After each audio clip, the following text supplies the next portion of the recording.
Un artista prestato alla politica.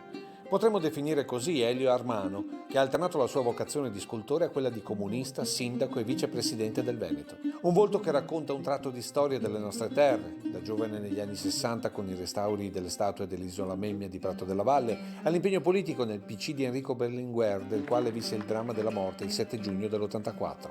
Poi l'esperienza da sindaco della Rossa Cadoneghe in un Veneto bianco e quella di vicepresidente del Consiglio Veneto nel 95 con governatore Giancarlo Galan.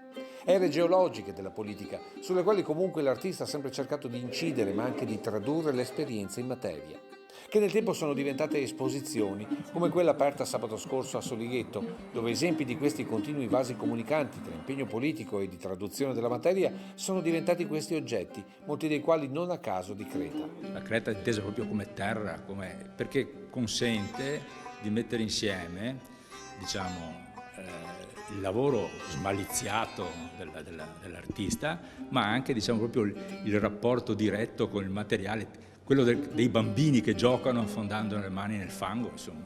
Ecco allora che la Creta diventano teste aperte, quindi pensanti, o una grande vasca diventata un manifesto per l'ambiente. Piena di carbone, di alberi bruciacchiati, contiene anche delle mascherine. È un discorso sull'emergenza ambientale, sui dissesti climatici. Studio e osservazione dell'uomo e della sua società, denunciando nelle derive, come per questa statua. L'ho fatta quando frequentavo l'Accademia di Venezia ed era una riflessione già allora sugli aspetti dovuti all'intervento della macchina nella vita dell'uomo moderno, che ne condizionava e ne condiziona, l'abbiamo visto dopo, i comportamenti. Un'esposizione fortemente voluta dall'amministrazione di Pieve di Soligo.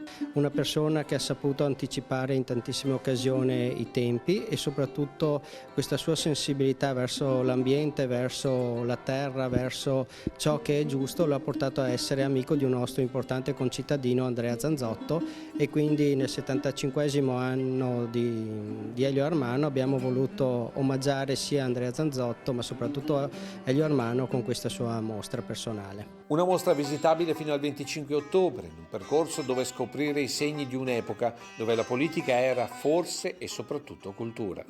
Erano dei veri e propri tirocini culturali più che politici. E nell'attuale passaggio storico valgono di più le persone, non valgono i progetti.